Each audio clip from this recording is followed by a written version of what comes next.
Il est aussi de plus en plus fréquent de constater que dans nos milieux socio-professionnels, ce fléau est de plus en plus présent, chers internautes. C'est malheureusement ça, parce que certains d'entre nous qui occupons des postes haut situés dans la hiérarchie profitent de leur pouvoir décisionnel pour pouvoir faire du chantage aux collaborateurs, pour pouvoir harceler les collaborateurs et arriver à leur fin qu'est d'assouvir leurs instincts les plus bas parce qu'ils auront menacé ceux-ci soit de licenciement ou alors qu'ils leur auront fait du chantage par rapport à un aspect de leur vie privée. C'est dommage. C'est un phénomène qui est justement décrié de plus en plus dans nos milieux socio-professionnels, mais pas assez parce que justement toutes ces victimes de viol, que ce soit dans nos familles,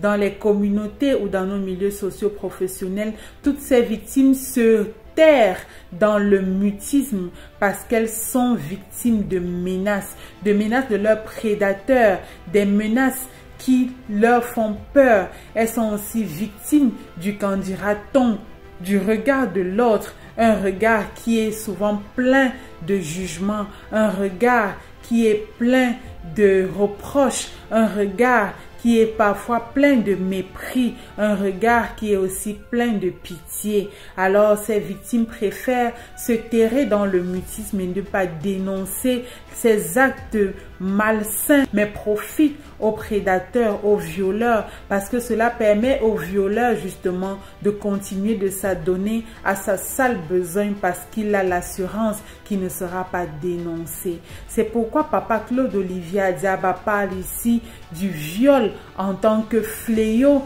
qui altère vraiment de manière grave l'intégrité de la personne humaine. Un fléau qui, lorsqu'on l'étudie en profondeur, renvoie au non-respect du caractère sacré du corps humain. Ne l'oublions pas, notre corps est sacré. Les corps de nos vis-à-vis sont aussi sacrés. Et lorsque l'on parvient à commettre un acte aussi ignoble que le viol, on montre clairement qu'on n'a aucun respect pour le sacré. On enlève à l'autre tout pouvoir d'exprimer sa volonté par rapport à quelque chose qu'on lui propose. L'homme avec grand H a le droit de dire « je veux ci » ou « je ne veux pas ça ». Et de passer à l'acte du viol, cela lui enlève toute liberté de dire « je ne veux pas » parce qu'il a dit ou elle a dit « je ne veux pas » et l'on ne l'a pas respecté.